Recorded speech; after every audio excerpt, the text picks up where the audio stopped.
Do I enjoy every single minute with my kids? Absolutely not. I mean, my son looked me in the eyes as he dumped a jar of jelly beans on the floor yesterday, and I'm staring at him. Did I enjoy that minute? No. It's like, come on, dude. Like, it's 8 o'clock at night. It's bedtime. What are you doing? What's wrong with you? I have all these thoughts. And no, that's not enjoyable. But I think it's okay to say that everyone needs space. And just because you say you need space from your kids doesn't make you a bad dad. That's how you recharge so that you can dive back in and be the best dad possible. Well, hey, everybody. Welcome to Stronger Weekly, brought to you by Purist Nutrition. I'm Jesse Karajat, your host. Thank you for checking in. This episode scheduled to air the last week of January 2026. For those wrapping up a dry January, good for you. For those that attempted it, maybe fell off the wagon, good for you anyway. It's a good goal to do. I hope everyone's New Year's resolutions, if you have them, are going great, right? Stick to it. Have a plan. Don't be too hard on yourself. We love goals and resolutions around here. So keep on keeping on. We've got a great episode for you here today. If you're new to the show, we do an Ask Us Anything every single month. I invite two of my best pals on the show, Justin Maziarz and Dave Lipay, to come on and just tackle the questions that come in from the audience. And we got some awesome questions. I think I got 30 plus really thoughtful questions from the audience, different topics: mental health, addiction, physical fitness, training, nutrition, parenting, work, productivity, all the things. And we whittled it down to 5 questions with a good variety of those different topics. And I just loved the conversation. We just actually wrapped not too long ago. And I think you're really going to enjoy it. So thank you so much for being here. If in the future you would like to ask a question that could be featured on the show, you can simply email us at contact@strongerweekly.com. Again, that's contact@strongerweekly.com. We monitor our email. Love to hear from our audience. You could also ask a question on any social media accounts that we have. Instagram is the one that we're on the most. So if you ever want to ask a question or even just say hello, make fun of us, whatever you want to do, we just love to hear from you. So thank you for everyone that asked a question for this particular episode. We're going to dive right into it here. So welcome Justin and Dave to the show. Let's get into it. All right, everybody. Welcome. What's up, Justin? How are you? Welcome back, buddy. So good. Happy 26, man. How are you guys? Very good. Happy 2026. Dave, how you doing, buddy? I'm doing good. I got a lot of wires going on over here. I feel really good about this. Thanks for having us again. So excited, man. This was like the highlight of my week. And then I know we pumped it and now it's here and it's like Christmas morning again. I have to say, I always, no matter who the guest is, or even if it's a solo episode, I always have like a mild discomfort, like healthy nervousness before I press record. But because it was you two coming back all morning, like when I'm brushing my teeth, I'm just smiling. I'm like looking forward to getting in front of you two. Dave, you are gearing up for the launch of your very own podcast, Off Tangent. How's that looking? When can we expect it? Let's go. I don't like the pressure you're putting on me there. When can we expect it? I like to let it marinate. So it's you and I had talked about it where you kind of started from the ground up. You're helping me out. There's a lot to do. I mean, the cover art has taken a while, but I think that's pretty much finalized now, and I'm excited about that. Just piecing it together, intro music, guests. I love the topics, and I won't go through them on the podcast here, but I laugh out loud at them, and I hope others do. I mean, I'm just writing stuff and just, part of this is I'm 40 now, and I'm writing these topics. How tall is too tall? I'm wondering, what am I doing? Is this worth it? But then as we get through the topic, as I'm writing the outline, there's meaningfulness there. You can get deep into a topic. The goal on Off Tangent is to go in different directions and then try and funnel back and find a meaningful place to rest. So it's really fun to kind of start with something so objectively stupid, but then show the meaning, and there's life in these topics, and that's going to be fun to try and get to that. I'm hoping I just don't get made fun of online. That's really what I'm looking for. That will happen. You can post like the sweetest reel about like becoming a dad and like realizing you need to be healthier, and someone comes on, they're like, "You suck," and you should have been a mom. You suck. Yeah, it's gonna happen. It's gonna happen. How tall is too tall? Can you just give us one more? Tease one more. Well, I need something, Dave. You got to give the listeners something. Yeah. Okay. Why is Rudolph in no other Christmas movie than Rudolph? These are the questions that need to be asked. The way I compare that one, if you ever played MVP baseball growing up, or like any baseball game, NBA Jam, it was like Michael Jordan was never in those games and Barry Bonds was never in the baseball games. And I'm equating Rudolph the Red-Nosed Reindeer to Barry Bonds. And that's kind of how similar to steroids. Yeah, I get it. He was huge, Rudolph. That was a new topic because, watching the Christmas movies with the kids and stuff, and Rudolph the Red-Nosed Reindeer. And then, we're watching Elf. What was the other one we watched? Polar Express. It's all the reindeer. Santa's taken off with the reindeer, but there's no red-nosed reindeer in front. And if you care to watch this much and delve down too deep into these, I'm like, where's Rudolph? Why is he never in any other movie besides that Rudolph the Red-Nosed Reindeer? So that's the stupid stuff we're talking about here. Someone's lying to us. Yeah, I'm curious now. Did you turn into like an investigative journalist and get to the bottom of this conspiracy? Why isn't he? What do you know? Let's stay here for a second. Who really is Rudolph the Red-Nosed Reindeer? Yeah. Steroids is an interesting spin on that with Barry Bonds, because you could say, did he do steroids to get the red nose? In that initial movie, when he's born and the father just hates him because of his red nose, did the father do something? Did he take a supplement that caused his son to have this defect? We can go just so far down this road. And that's the point of Off Tangent. Just go. See where it takes you. And hopefully we end up talking about Rudolph at the end of the 30-minute conversation. Just a teaser of what to expect. First episode date to be determined. Awesome co-hosts, which Dave didn't call out who the co-host is, but Jesse is my co-host. But really, for me, my own OCD, I'm just trying to be in a place where I feel comfortable putting out a good product and not worrying about small things like, is my mic or camera working, as we just went through on this. We will get there.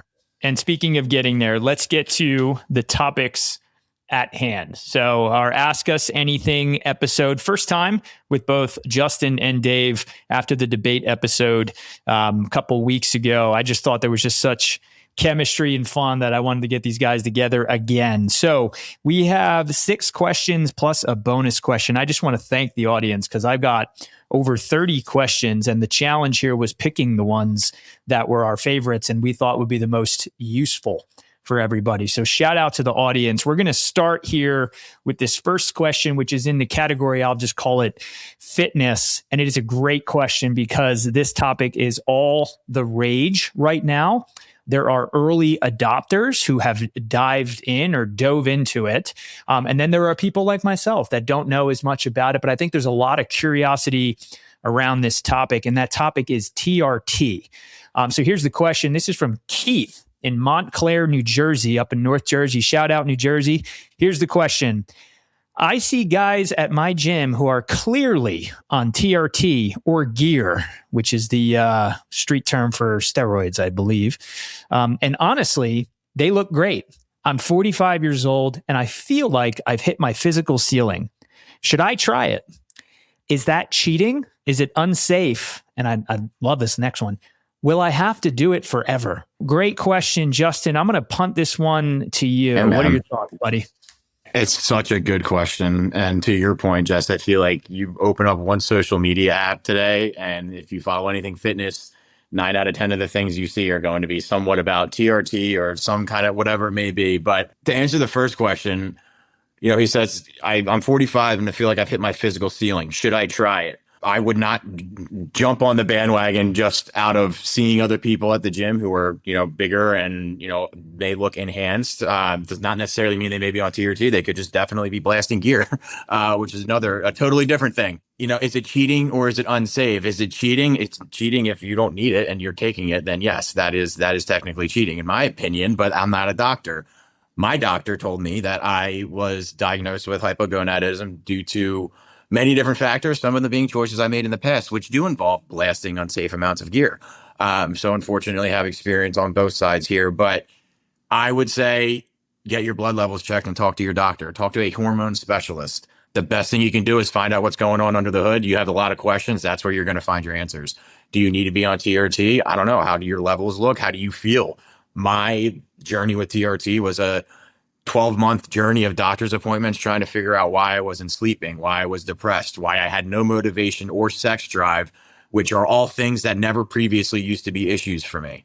I met with urologists. I started a low dose of injection called Zyosted, which my urologist. I will not say the name to bash them on air, but it was a horrible, horrible experience.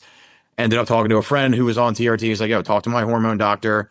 It's very in depth. And then I met Dr. Todd Kelman from Santa Monica, regenerative specialist. And he spent a 90-minute phone call with me the first time I talked to him, running me through how everything works, why TRT is a thing, what hormones to look for that aren't just testosterone and free testosterone, but why there's so many things that go into this outside of, hey, man, I want to get bigger, or I want to wake up with my dick hard again like I used to when I'm 18. Like, it's not just, I see people in the gym who are bigger. They must be on gear. First off, get that lazy ass assumption out of your head. You think they're bigger than you. They probably are. Are they on gear? Maybe or maybe not. But rather than saying that's not fair, work harder. Like, steroids and TRT aren't a magical pill that you just take and you're automatically huge. Diet, training, all of those things that people forget about when you say the word steroids are just as important. In my opinion, are steroids cheating? I mean, yeah, you don't need them. But I mean, you talk to anybody who's a competitor these days or anybody who steps on stage, they will disagree entirely and say, shut up, you do need them if you want to compete at that level. And to a degree, they're not wrong at all. Like, everybody is blasting unless you find, the natural competitions, which I still have my doubts that some people aren't taking something. But, is TRT great? Yeah, TRT changed my life. It's amazing. I would not say don't jump on it because everyone's talking about it. Talk to your doctor. How do you feel? Are you sleeping great? How's your sex drive? How are you motivation wise? How's your depression, anxiety? If that's something that you're struggling with, like, it's not all about how big my muscles are to determine whether or not, one, somebody's on TRT or gear, and two, if I need to be. I would say, would it be cheating or unsafe? Only if you hopped on without talking to a doctor and did it without seeing what your blood levels are and if you actually need it. Will I have to do it forever? That's a tricky question. Well, obviously, when you start taking TRT, your balls stop working essentially on their own. So you are now putting an outside source of testosterone into your body, which essentially shuts down your balls even more. So without that, you then have to take other things to get your natural levels up if you do decide to stop taking TRT for whatever reason. My opinion and my prayer and hope and wish is that something comes out soon or down the line in regards to testosterone replacement therapy that doesn't involve sticking a needle in my leg 3 days a week. Until then, I will take that pain and that annoyance. It's not even a pain. It's just annoying based off of how those benefits outweigh those cons, So I think TRT is great, but the short answer to the question, which I did a horrible job at, as always, if you're 45, if you feel like you've hit your physical ceiling, talk to your doctor first. Don't let Instagram and podcast people tell you whether or not you should be on TRT or not. Talk to your doctor and get your levels checked. That's the only way you're going to know anything. Get your blood work done and get it done consistently, not just before you do any of this, while you're doing it too, and even afterwards as well, depending on what it is that you're talking about here, whether it's TRT or whatnot. But doctors are going to be your best friends with that. Good ones, I would say. And if anyone needs recommendations, more than happy to chat offline about all of the hormone specialists that I would love to recommend to people.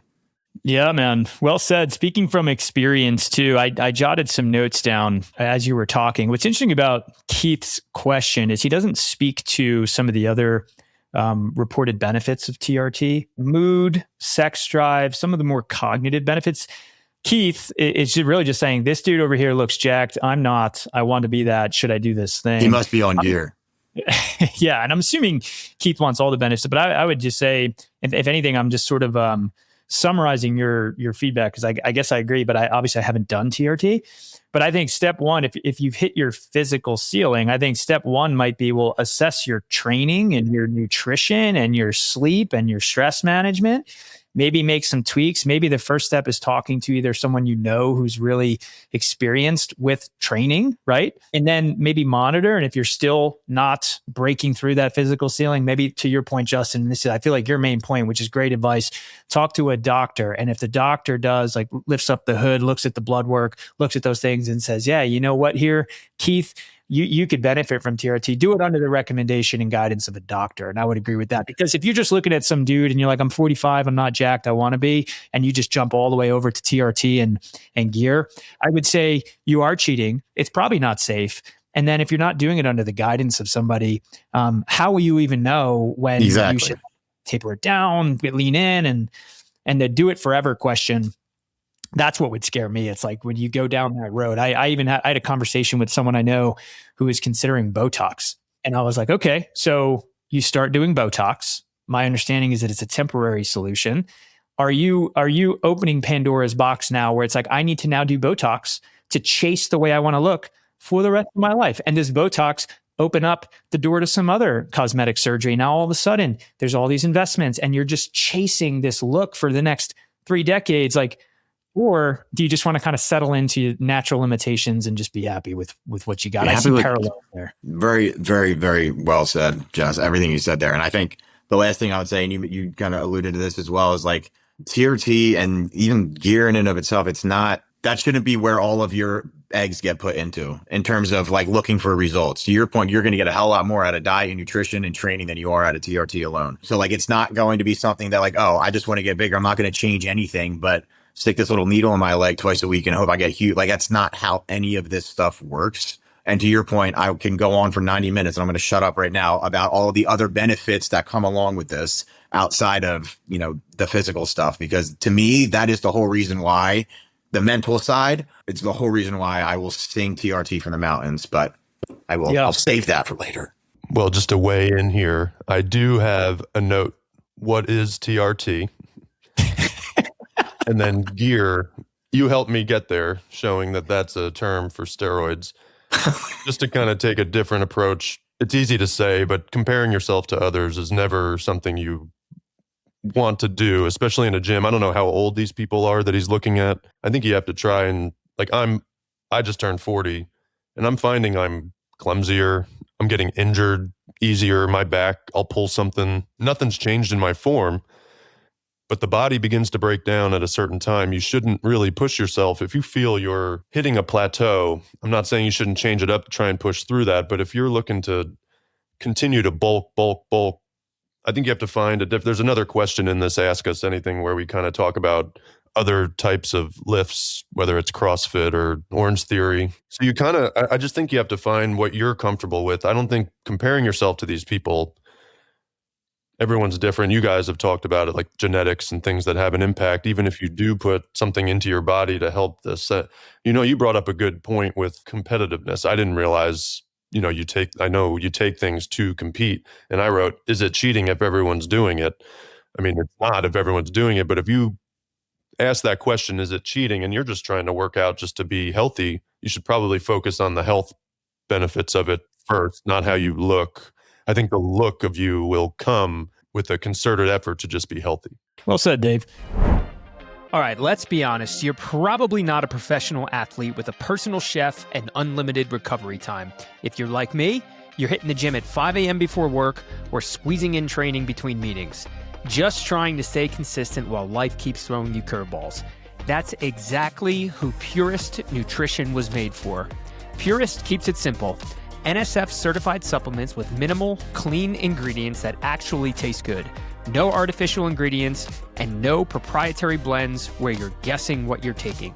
Just premium actives like Creapure, the purest creatine on the planet, whey isolate protein that is US sourced and easy on the stomach, and hydration that keeps you going without all the extra sugar or sodium. Whether you're a parent juggling kids and training, or just someone who refuses to compromise on quality, Purist Nutrition fits your routine.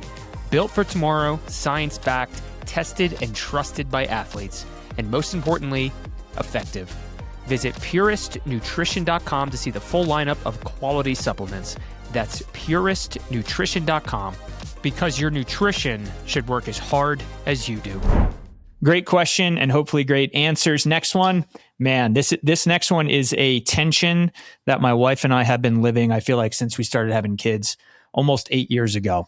Great question here. Connor, New Haven, Connecticut. Connor asks, how do you protect your training time when you have young kids and a wife without feeling like a selfish asshole? My wife supports it in theory. That's a heavy statement. My wife supports it in theory, but I can tell she resents me disappearing to the gym. Great question. So I'll start with this one. Obviously, there's tension around this topic. The first thing I'll say is he specifically calls out young kids and a wife.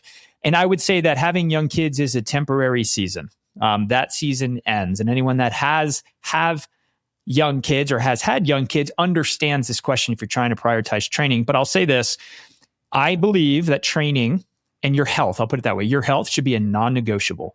That both mom and dad, if it's a 2-parent household, need to find time every single day to prioritize their training and their nutrition so that they live longer and they're healthier, and you model it for your kids, period. And then the question is, well, how do you do that? And the way I'm going to word it is, how do you do it without putting additional pressure or stress on your spouse? Because if you are training while the spouse is managing the kids, you are asking something of them to do it.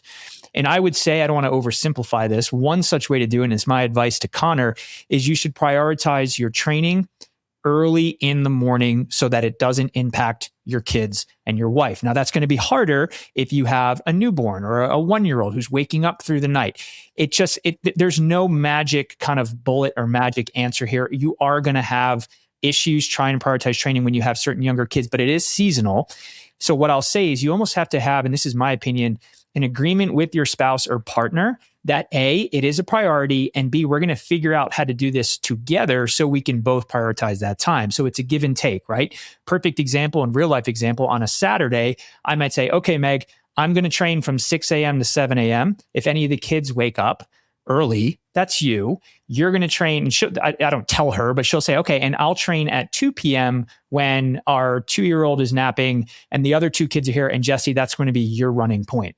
That's an agreement so that we both have that time. Another way to do it is find a way to train together. Maybe you have a gym that has childcare and you bring the kids there together and you have an hour and it's like a date and you train. But my point, without getting too much into how you do it, is I think it needs to be an agreement between the parents. I think you need to support each other and find ways to give each other that space. And I think that if you are getting frustrated, you just have to vocalize it, but that just gets into healthy relationships, because it sounds here like he's not sure. It says like she's resenting me and things like that. Well, I think maybe then we need to figure out how to have healthy conflict.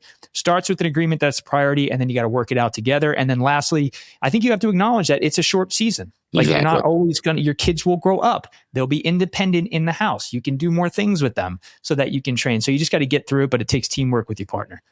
I think you nailed that one, Jess. I think, like, for me, like, the perspective heading into these conversations, knowing that it is a season of life that's going to end, and you're probably going to wish it didn't when the time comes that it does. But I understand, because I remember going through the same thing when the girls were super young with Alyssa, of like, I have to get to the gym. Like, how important it is to me. And like, that's how I approached that conversation with her, rather than saying like, look, I know you want to get to the gym. I want to get to the gym. The kids are being themselves. They're babies. Like, how do we got to make this work. So like, we got to rotate. Like, it needs to be flexible. And I think having the perspective of this as a season, like, we need to enjoy this rather than view it as an inconvenience to our schedule, but viewing it as a blessing that is going to come with some challenges. But these two truths can still be the same a thing at the same time, right? Like, yes, it's important, but also this is a phase. We're going to make it work. Yes. But we got to be willing to bend a little bit, Yeah. Yeah. Be flexible. I think I wanted to know about his family dynamic. Is his wife a stay-at-home mom, so she's with the kids the whole time, and then he comes home from work, or on the way home from work, stops at the gym, and then comes home, just an added hour and a half or something to the workday, and the mom is just pulling her hair out when he comes home, and he's, hey, how are you? And she was, looking at the clock at 5, hoping he'd be home, and then he's home at 6:37. So that's one thing. Thinking about compromising, like you said, Jesse, working with your wife or spouse, just to figure out what works for you. You have to sacrifice a little bit. If you're used to an hour plus workout, like you said, the small season of young kids, you might have to sacrifice a little and make it a half-hour workout, change it up so that you still get the stress relief and health benefits, but you aren't taking so much time in between sets. You're not watching the TV. You're not hitting the treadmill.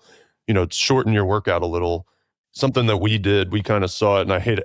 As I was writing this note, I was like, I don't want to come off as that, well, you should have thought like me before we had children. But something that was important to me was being able to work out, and thinking about that drive time to the gym, the workout, drive time back. That takes 2 hours potentially, right? Depending on how close you are to the gym. We invested, part of right before our daughter was born, we invested in a home gym, and we made it so you just go in the garage and your motivation now falls on your shoulders to just wake up or whatever and do it when you can. Cutting out that drive time by having something in your house has really helped us. And now I haven't been to a gym since my kids really have been born, because it's all here. That's something to think about. If you find that even with our kids who are older now and more independent, you involve them in the workout if they're around, or if your wife or spouse needs like an opportunity to do something for themselves and you still want to work out, the kids can go out there with you, or you just make them part of it, have fun with it. And you just have to think about what are your priorities. Being with the kids, being with the family is definitely a priority. But if working out is one for you, work with your spouse to figure out, even if your spouse is not like, well, I don't want to train, I just want to go upstairs and read and look at a wall or just get away from the kids. That's their time. You have to respect that. If your priority is working out, theirs is different than yours, you still give the same amount of attention and love to their priority as opposed to yours. Yeah, I love it, man. This next one, it's not, I'm already laughing because I know what it is. Oh, it's again relatable in the parenting vein. Okay. I'm just going to read this one verbatim. Chris from Colorado Springs. We will not dox you. Don't worry. Your kids and or wife will not find out that you asked this question, but your name is Chris and you're in Colorado Springs. Here's Chris's question. I love my kids, but honestly, I don't love hanging out with them all the time. I feel like a monster saying that. Do you guys actually enjoy every minute with your kids, or is that just Instagram bullshit? Chris, you're asking the real questions, my guy. Chris, man, coming in hot. All right, Dave, I'm going to punt this one to you to start this one out. We talked about it a little in the text prior, but I feel attacked personally. I am a stay-at-home dad. So it's funny that I get the kid question. I chose this randomly. I flipped a coin. I did not choose you. It was a one-sided coin. I don't know. It was weird. Dave shows up every time. Well, you asked the right person. You are not a monster for saying that. I think back to when I was with my son was young, under a year, and he was not speaking yet, but he was making a lot of noise. We called him the pterodactyls, shrieking noises that just were too much for me to handle. Now, I always put myself up against my wife as like patience levels. And you just have to accept that you're not going to be the same as your spouse. I'm not going to be the same as you two either. What can you handle?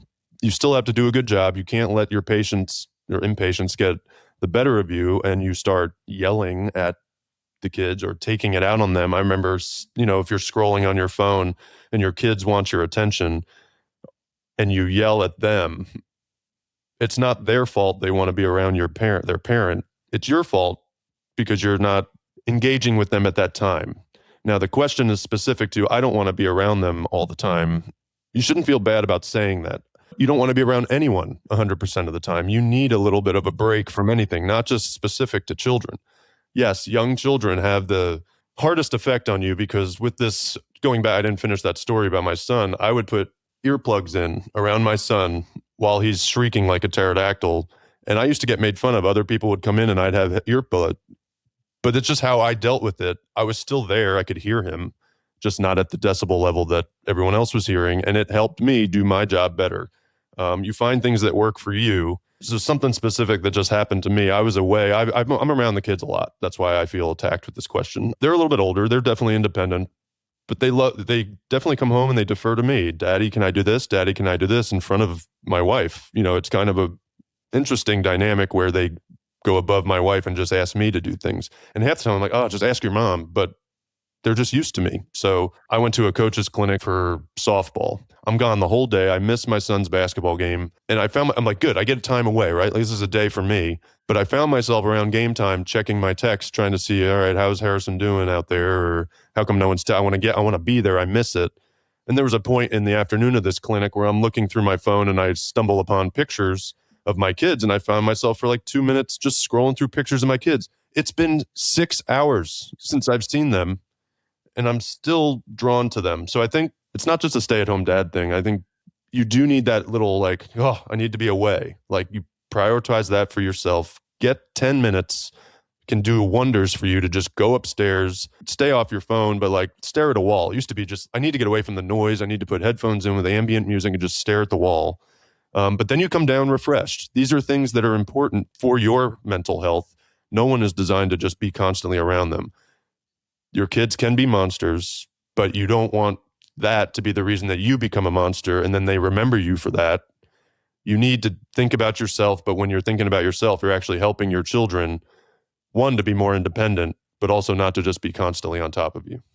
Very well said, man. It's the way the question is worded is it's funny, but I mean it is. I agree. I can't disagree with anything you said. First of all, I think I should shut up, but I'm not going to because you said it so amazingly, and I'm probably going to ruin it. But the point that you're making around like checking mom and dad first, like checking ourselves before we start saying like I don't want to be around them. Right? They're too much right now. Like okay, well why? Why are they too much right now? And I go into this a lot. I feel like on some of the episodes, we're like looking at like why are you overstimulated to the point where like your kid asking you a question is enough to make you want to scream.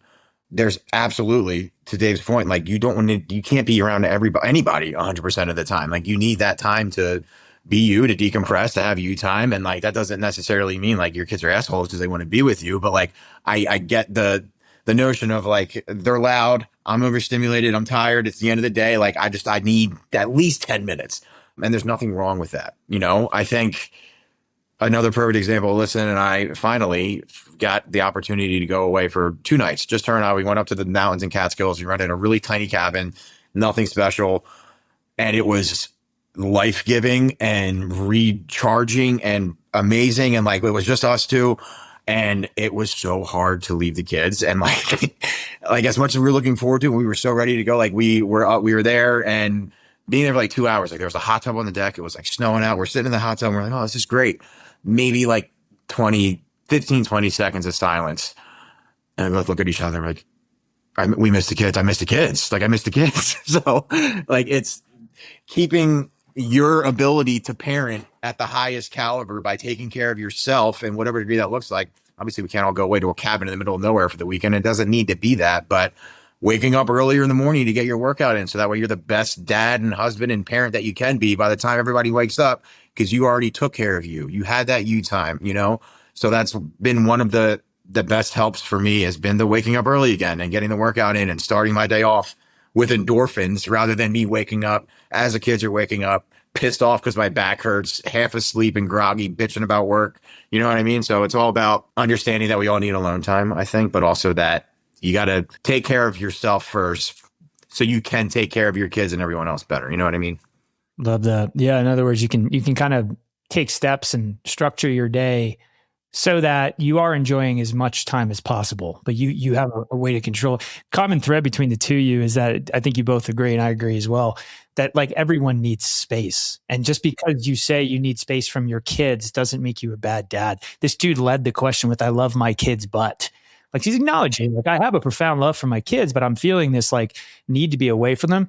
I don't think there's any shame. I think that's natural. And I think to your point, Justin, that's how you recharge so that you can dive back in and be the best dad possible. Do I enjoy every single minute with my kids? Absolutely not. I mean, my son looked me in the eyes as he dumped a jar of jelly beans on the floor yesterday and I'm staring at him.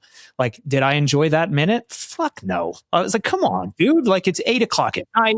It's bedtime. What are you doing? What's wrong with you? I have all these thoughts. And no, that's not enjoyable. But I think it's okay to say that. Is it Instagram bullshit? And this is one thing I just wanted to add on this and then we'll move on. But I don't think all of like the idealistic parenting stuff on Instagram is bullshit. I think there's a lot of great motivation there. There's a lot of great inspiration there to have you try to like become a better parent. But if you're naive enough to think that those same parents who are posting that aren't having the same struggles that you are, that's when it becomes unhealthy, because then you constantly feel like you're not meeting some expectation and you're starting to judge yourself. And I think that's where you get like the shame. So I think like anything else, even the Instagram parenting stuff, take that in moderation as well, because I think we all know every parent has their struggles and not every parent needs to be around or enjoys every single minute. And again, especially with young kids, because that's a unique puzzle that we're all trying to solve, right? So to speak to that, when you're trying to use those Instagram parents as a model, it's important for you to understand that they're projecting this out there. And if you make a mistake in your home, yelling at your child or not listening completely or showing some anger towards them, if you're able to reflect on that, understand you made a mistake, speak to them about it. That's something we do in our house as best we can, is making sure our kids know that we say sorry. It's okay to make a mistake. I'm sorry I reacted that way. I didn't understand the whole question. I didn't give you time to finish. They see that it's okay to make mistakes as they grow. My children are growing up. They're starting to be more independent, as I touched on. And I don't want to hit that cliche. I wrote this down. I wanted to make sure I touched on it. You know, cherish this time with them, because as they get older, they're not going to want to be around you.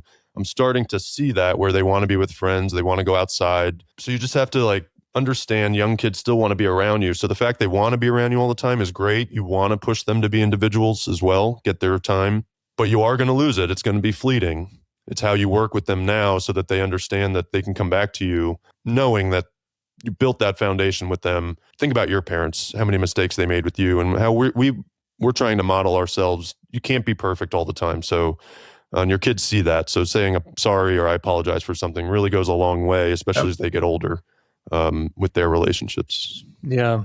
Do you guys think, we just had our small group last night. So I had 4 sets of parents, so 4 couples sitting around. We were talking about kind of the evolution of parenting as we go like generation to generation, and the consensus in that group. And I want to get your guys' thoughts, but do you think like culturally, do you think that we're getting better at parenting? Like, do you think the 3 of us will be and are better dads than our dads and those dads by and large, right? Because you get, you have people that are outliers, but like, do you think that we're getting better as parents?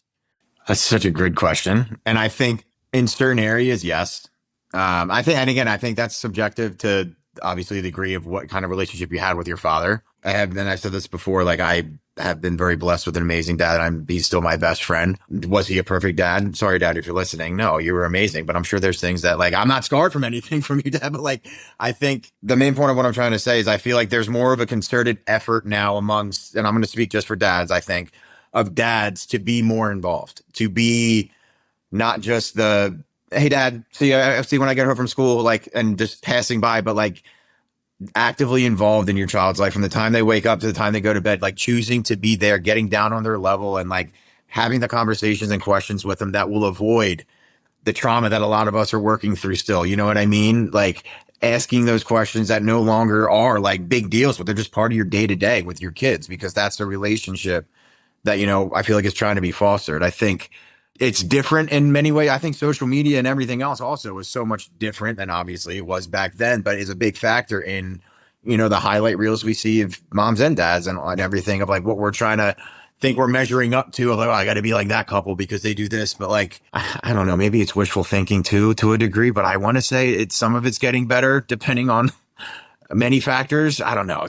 I'm doing a real shitty job answering this question. No, you did well. You point to the difference between people's upbringing with their own fathers. I did not have a positive experience with my father as I got older. He had trouble I guess he did better when I was younger. And then as I started to become independent, talk back as teenagers do, we definitely separated, and I don't have a positive feeling about him.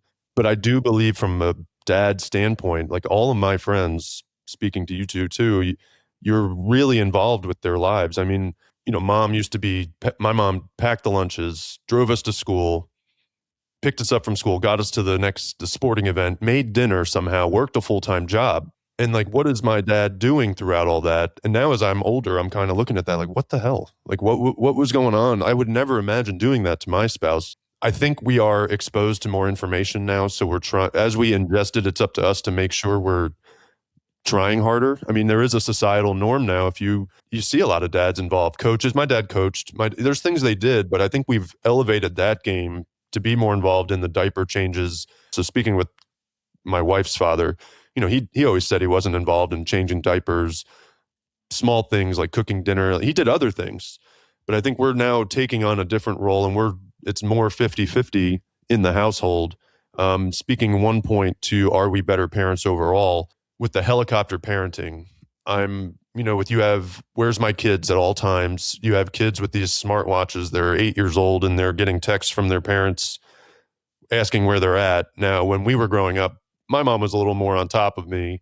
We didn't have that, but she was afraid for me to like ride my bike 10 minutes away somewhere. We certainly want to know where our kids are now, but we have a check-in time. Like, you're wearing a watch, you have to check in 15 minutes. As they build that trust, you start to push them. Okay, you don't have to check in for 30 minutes, 45 minutes. We don't need to be, you want to give them that independence. I think if you're constantly watching them on top of them, you're starting to push it. I'm not trying to go off tangent here, but overall, yes, I think we are better, but with the level of information we are exposed to and trying to watch out for our children, are there people out there that are watching that? Who's out in the neighborhood when your kid's out there? I have that feeling of nervousness. Yeah. I don't know where they are right now.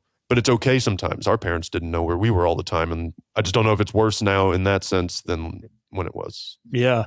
Well, as you guys are talking and I'm listening, I also thought of an adjacent topic that has something directly connected to parenting, which is divorce rate. And I was having this thought yesterday because I got to tell you, if I just kind of like audit or think about everyone that I know, grew up with, college, et cetera, it just felt anecdotal. Like there are not a lot of people getting divorced. And there's this people that I know, right? And there's this kind of age-old statistic that's stuck with us for what feels like 30 years, like 50% of marriages ended in divorce, right? So as you guys were chatting, I just actually pulled up the statistics.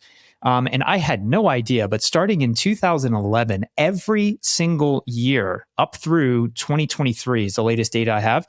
Every single year, the divorce rate went down, starting in 2011, which is amazing. And then it says here that, and actually calls out here, it says the commonly cited 50% divorce rate figure is just no longer a fact. Lifetime estimates suggest roughly 1/3 of U.S. marriages end in divorce in 2025. So I think when you talk about parenting, I mean, what could be more catastrophic for a child than the family unit splitting? And I'm looking at the three of us on camera. 2 of the 3 of us had that happen in our very house. You know, whether it was a legal divorce or not, we had like a separation. So if you just look at us as a small sample, and then just anyone listening or you two too, like think about your friends, your family and stuff.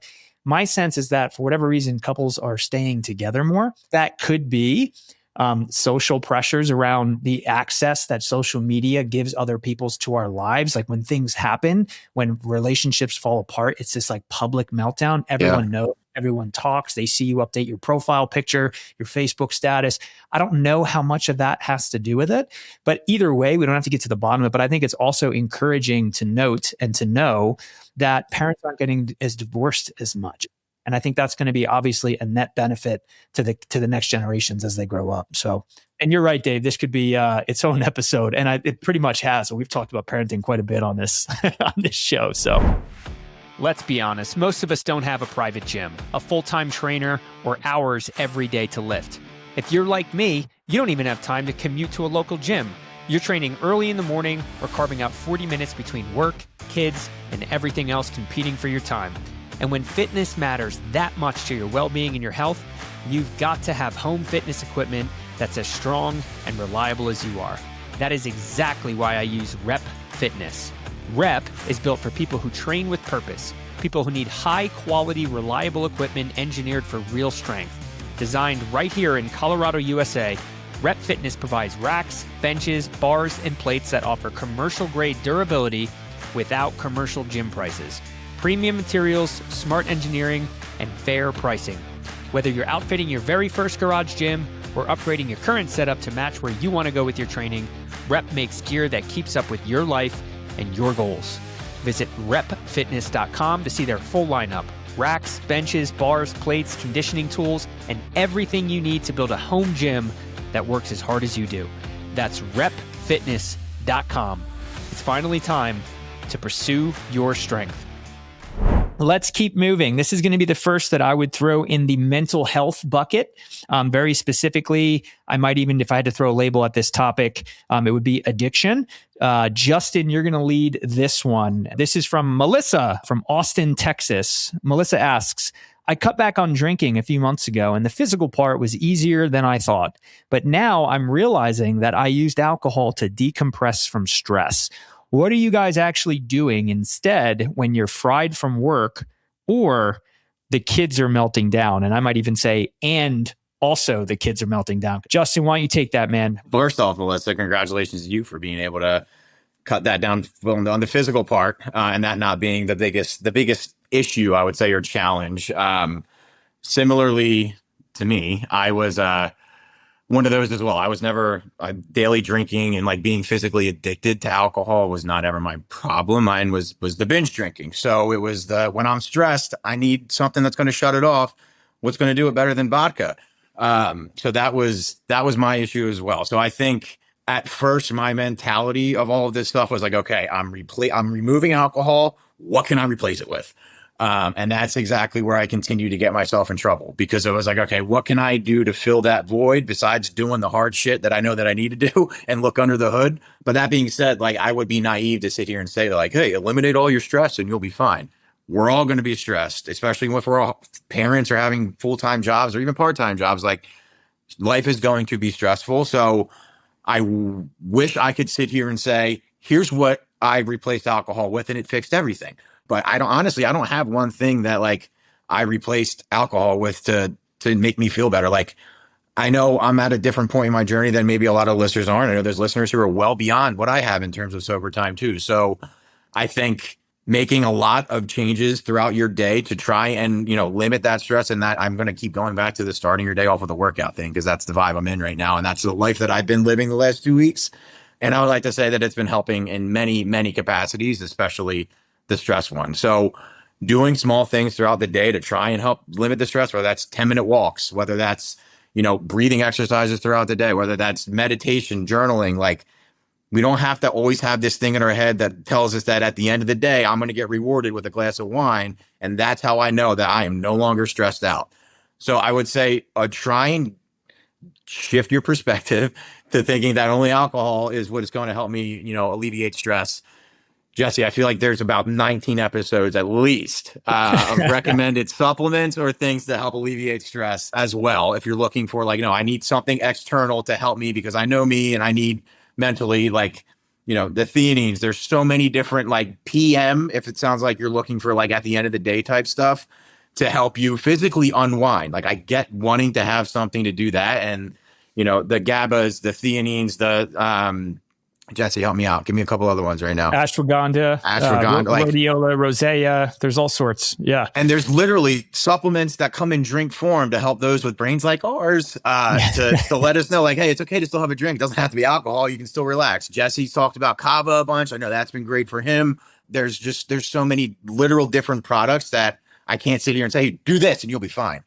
Understanding that we're going to have to get a little bit uncomfortable here and understand that we need to identify why we're putting alcohol on such a high pedestal for the only thing that's going to help us relieve stress.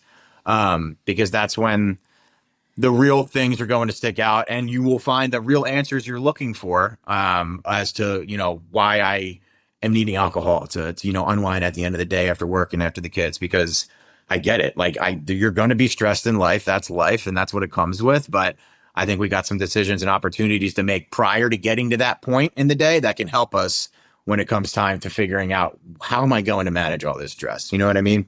Yeah. Yeah. My answer, and then Dave, I'll turn it over to you, but mine's going to be less tactical because I think Justin hit on all the different ways. And it's going to be perhaps maybe a little more philosophical and even spiritual. But when I read this, decompress from stress, okay, Melissa, you're stressed. I think you have to ask yourself why. And usually stress comes from feeling out of control in some way, shape, or form. She specifically calls out work and kids. Both of those have a tendency to make us feel out of control, right? Or behind or struggling or stressed. So I would suggest that a huge step that Melissa or anyone can take is really ask yourself, why am I stressed? Because if you're losing control, your kids are dysregulating you, you're afraid of getting fired or not performing or work, whatever, there's a fear underneath there that you're afraid of. And I think the best way, or a really strong way, is not just work on the tactical stuff. Like, all right, I'm not drinking alcohol. Is it an NA beverage? Is it supplements? Am I moving my workout in the afternoon? Or am I sleeping more? Whatever. That's great. Do the tactical stuff. But I think what I've learned personally, which makes me feel so much less stressed these days, that I've been always terrified of the outcome of my life. I've always been worried that for some way, shape, or form, I'm going to fail. I'm going to get fired. I've had imposter syndrome in my life. And when you live your life like that, everything feels intense and everything feels stressful. So for me, in my journey to have a better or healthier relationship with alcohol, I've had to really address the root problem, which is, why am I stressed in the first place? And the answer for me was because I'm trying to control every aspect of my life. And when you live your life like that, you will burn out and you will get stressed, right? So I think if you can truly let go of the outcome, like the ultimate outcome of your life, how much did you save? What is my legacy? How long will I live to? If you can work hard every day and make good decisions every day that are healthy and have discipline and have integrity, but like just work hard, but then let it go, let the outcome go. You're not going to interpret everything that happens to you as stressful. And then you won't or shouldn't need to turn to alcohol to help you decompress. So it's more like, hey, are you letting go? And Justin, we'd say, are you letting go and let God? Right? Are you letting God control the outcome? I think that's what I struggled with until I was like 40, and I'm 41. So Well said, Jess. Well said. Thanks, dude. Yeah, I would say, Jesse, what you just touched on, being able to focus internally, what's causing my stress. Something you just said, I'm type A in the sense where I guess it's OCD, structure in your day. And then if you go off the rails on something that wasn't planned, all of a sudden I'm stressed. Now I'm nowhere near Justin with the 6+ years, but part of I wanted to lose weight. So I have not drank in 2026. I know it's only 19 days. Nice, dude. That's awesome, man. But For you. I actually agree with this question. It wasn't that hard. I don't feel the need right now. And there's times like Eagles game or just football being on, and you just associate drinking with football, which is a pattern, something they're trying to do to you. And you have to accept that you're only human and there are things working against you. And you just have to try your best. Things that I've done now, I've found that walking is really important for me. I used to think I have to run. I'm a man. I'm working out, walking for my mom who used to do it with her friend, But I've found benefits to walking. I mean, it takes a while. It takes a big chunk of your day, but you have to, if you work it out where you structure your day in a way where that release, that walk, whether you're listening to an audiobook, you're talking to your spouse, music, whatever it is, and then just taking it back to kids, because that's what I do. You made the decision to have kids. You have to probably think about that internally. That's your problem. You did this. It's not the kid's problem. And if you feel that they're stressing you out, you just have to accept that that was your decision. Now you have to change something in your life, share something with them, start a new hobby, draw with them, put music on where they're quiet and they're drawing with you and you're drawing too. You're not scrolling your phone while they are looking at you. These are things to work with them, drawing, reading with them. These are moments that you can find, and you have to find joy in it. It's hard. It's not easy. You built up this conditioning to alcohol. Now you have to figure out, what can I do to change? If you really want to change, these are the things you have to do. Find joy in these small things. Saving the best for last. Pure fitness question here. Pure fitness from Curtis in Denver, Colorado. Here we go. Curtis asks and says, quote, I can't choose a fitness program. There's too many options. I grew up bodybuilding like most 40-somethings, but now there's High Rocks, hybrid training, CrossFit. Dave, you said earlier, Orange Theory, whatever the hell that is, calisthenics, Pilates. Help me choose something. This is Curtis. I'll go first. I'll try to keep it short and hopefully sweet and helpful. I think for Curtis, it's like, you got to ask yourself, what do you want? What do you want from your fitness? I think most of us want three things. We want to look good. We want to feel good. And I think these days there's more of a focus on living longer, healthier. Health span would be the way to summarize that up. You don't just want to be 80. You want to be 80 and mobile, have some strength, not fall down carrying your groceries, et cetera. So assuming that Curtis wants to look good, feel good, and live longer, healthier, I would say you don't have to jump into some new fad, exotic, like the trend that pops in. Like I think of High Rocks, and I'm not poo-pooing High Rocks, but like High Rocks, CrossFit, all these intense things. I think if you just want to look good, feel good, live longer, healthier, like 2026, we know what works. Like we know how to change our body composition. It's through strength training, resistance training, if you will, building muscle, right? Like we know that you should do that. We also know that cardio is important and you should not neglect it. Gone are the days of admiring people who are just big and bulky and they look strong, but their heart is literally like dying and they'll be dead by the time they're 60. That's not cool. I don't think anyone should want that, right? So I think cardio is a big component of it. I think there's more and more of an appreciation for mobility, flexibility, injury prevention. So all of that to say, I think for Curtis, I'm going to be very specific and say what I think you should do, Curtis, is you should focus on strength training. I think you should do it at least 3 times a week. I think 4 is the sweet spot for most, 5 if you're really into it and passionate about it. I think you should layer cardio over that so you have a strong heart that's going to last. And so that your heart can perform, I think you should make sure that you're investing at least 20% of your cardio time in really hard stuff, like interval training, assault bike sprints and things like that. Because you want a heart that is flexible for endurance, but also can respond if you need to do more intense action. And of course, I think most of us know, and we talked about it, was it last week on the show when we talked about cardio, that a strong or a higher VO2 max is a strong indicator of overall health span, meaning if you have a heart that can perform at near maximal effort, you're going to have a higher VO2 max and you're going to live longer. So I think for you, Curtis, and for anyone, strength training, cardio, if the community piece of it, meaning you get really jazzed up and have a lot of fun working out with other people in like a class setting or maybe like a competition, then I would recommend looking at something like a High Rocks.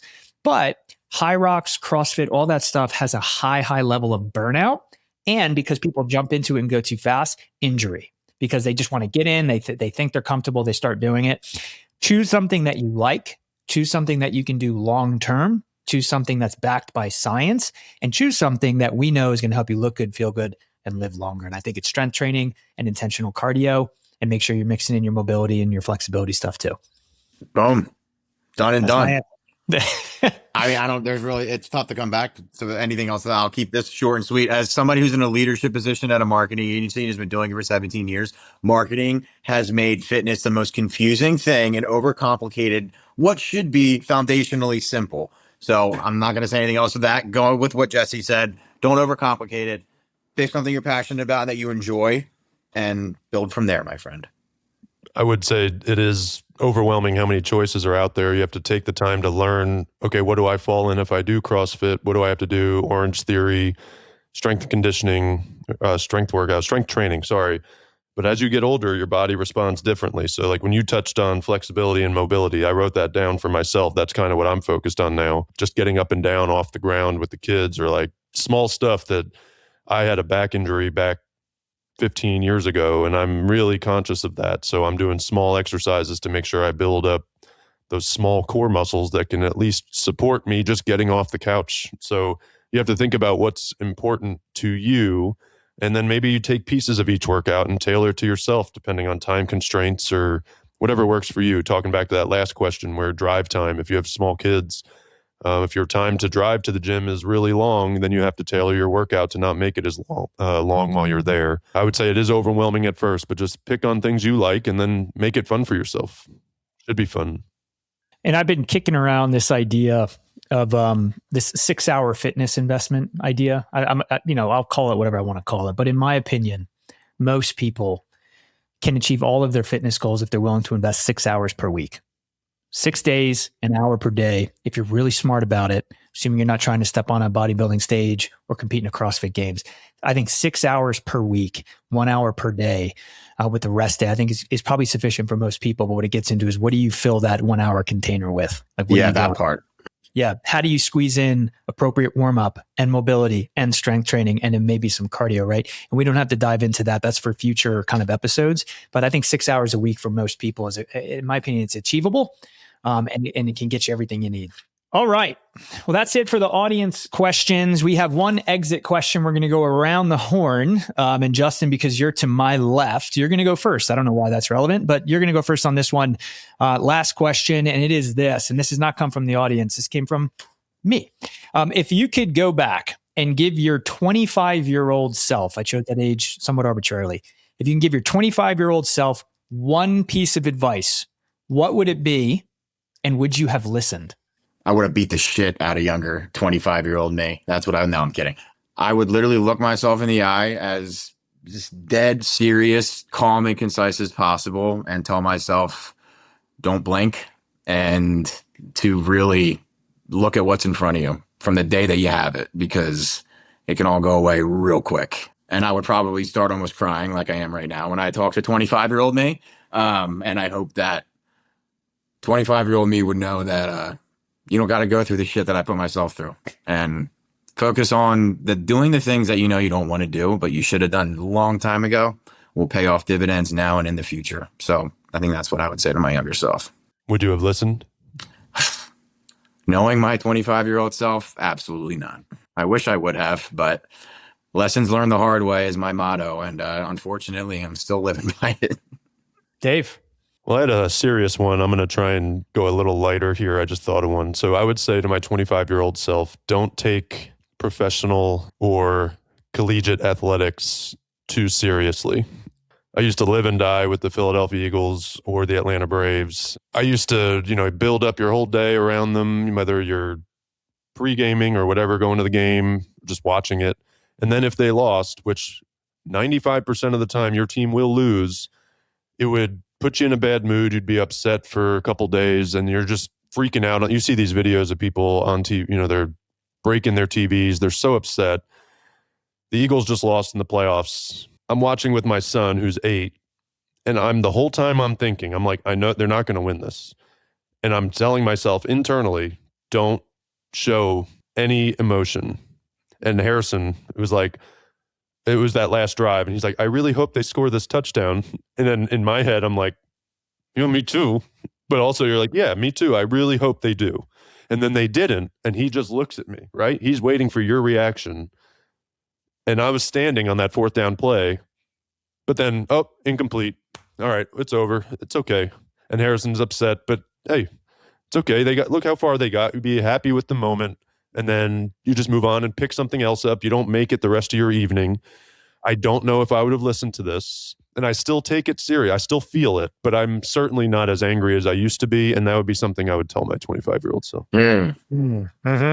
For me, you guys ever see Good Will Hunting? Yeah. When Robin Williams sits him down on the bench and says, it's not your fault. It's not your fault. It's not your fault. And then finally he breaks, right? I probably would say something similar to that, because from 25 to like 40, even 38 was a reaction to a very short period of my life that was filled with like regrets, shame, sadness, trauma. And it was like basically 14 to 20. But I think even at 25, if I could sit me down, I could be like, look, man, like what happened to you is not your fault. What you did is not your fault. You're a good person. You are a good person and you will be okay. And that's probably what I would try to drill into that, Jesse, because I felt like, again, I was just reacting and striving and so concerned about the outcome of my life, which I talked about earlier. But it would be to try to get across to that young man, like, you are a good person and you don't have to prove anything. You had some tough times before you, but you got all the potential in the world. Just take it easy, man. Don't worry about the outcomes. You'll be fine. That's what I try to get across. Would I listen? No. Yep. That's the part that's hard. The listening. Yeah, no way. No way. But it's hard to wake up. Anyone can take reservation. How do you look in the mirror every day? Holding that reservation is important. Yeah, but like, it's hard to like look in the mirror and say like, you're enough. You're good. You're good. And that's a hard thing to do. And I think that should be the goal for all of us. I mean, I would struggle with that now. Yeah, that's what I'm saying, dude. It's still hard. Yeah. Well, this was absolutely awesome. Thank you guys so much for joining for this Ask Us Anything. For the listeners, we are doing this every month, guys. Every month, look for it the last Tuesday of every single month. These boys are going to jump back on. We're going to tackle your questions one by one as they come. But Justin, Dave, thanks so much, guys. I appreciate you. Thank you. Anytime. Well, that's our show, folks. Hope you enjoyed it. Hope you learned something. I just love having those two on. I mean, and back to the audience, man, these questions were so good and we really appreciate it. I mean, it really touches on everything that we try to discuss on this show, right? There's some great physical fitness training questions in here, some parenting questions in here. We talked about alcohol. Just great stuff. So we appreciate that. I think if I had to kind of call out some of my favorite kind of moments from the actual episode, I loved hearing from Justin on the topic of TRT because he's lived that life and he's getting treatment, but also from Dave on that. And I think the common denominator around this question from Keith in Montclair, like, should I do this, is talk to your doctor, right? Go to your doctor. Don't just dive right into something, especially if you're not familiar with it. Just assess that you actually need it. I thought that was great. And then the questions around how do you prioritize training when you have, busy kids? And that other parenting question of, hey, I don't want to spend every single waking minute with my kids. Is that a problem? Which, of course, the answer is no, it's not. I mean, you do want to strive to be the best parent possible, but we all need our space.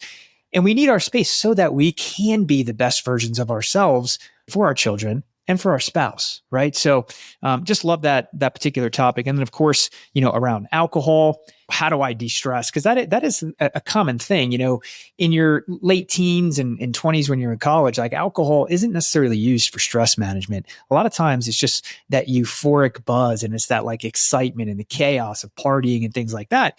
But as we get into our 30s and 40s, when we're managing work pressure and parenting pressure and financial pressures, alcohol does kind of creep in as a stress management tool. And it's a valid question to ask. Once I allow it to help me with stress, how do I back out of that? And what are the healthier things we can do? And of course, the answers there from the panel was one, well, yeah, there's tactical things you can do.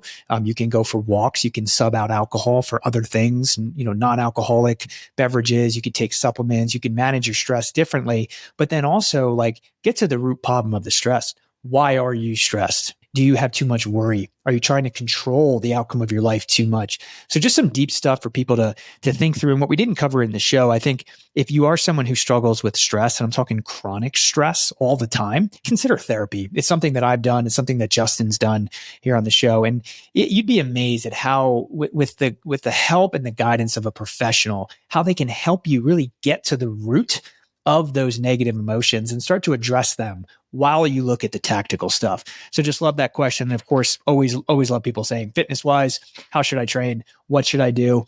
We went into a little bit, strength training and cardio, but I would say if you're looking for more guidance around strength training, nutrition, cardio, all those things, just go into your podcast app, whatever you're using, could be Apple, Spotify, and just scroll through our archives. I've had unbelievable guests on the show to talk about strength training. We've done solo episodes, deep dives. I feel as though all of the guidance that you could need is contained in the portfolio of the show. So go back and check it out. Also, looking forward, something I'm really excited about. We're actually going to be offering free fitness programs, free fitness advice, nutritional advice, PDFs, ebooks to all of our audience. One thing that I absolutely hate, and I mean that, I loathe it, is this high ticket coaching environment. These people that will catch you with social media reels and say, oh, you want to look good. Here's a fitness program. You go through their onboarding process. Next thing you know, you're paying $1,000 a month, $500 a month for the same information that you can get for free. We're not selling anything on this show. We just want you to check in with us, learn and grow stronger week by week. So what I'm going to start doing is compiling all the different strength programs that are out there, putting them into these free resources. And if you click on it, you give us your email, you get part of our newsletter, you'll have access to all that information so that you can have the nutrition and the training advice that can really help you move the needle to get healthier without having to pay $500 a month for it. So stay tuned for that. That'll be coming out. I always like to ask, if you're still here, we would just be so grateful if you could follow the show, maybe leave a rating, a review, a comment. That really helps with the algorithm to take the show and to show it to other people, which we'd be so grateful for. Thank you for that. And then also, if there's someone in your life that you think would benefit from this show, whether it's the Tuesday deep dives or it's the health and fitness news on Friday, forward it to them. Just put it in a text message, send it to someone, be like, hey, check out this show. Because all we care about around here is helping every single person that listens grow stronger week by week as a parent, as a person, your health, your fitness, all the things so that you can be happier and live healthier longer. So thank you so much for joining the show. We will see you next week.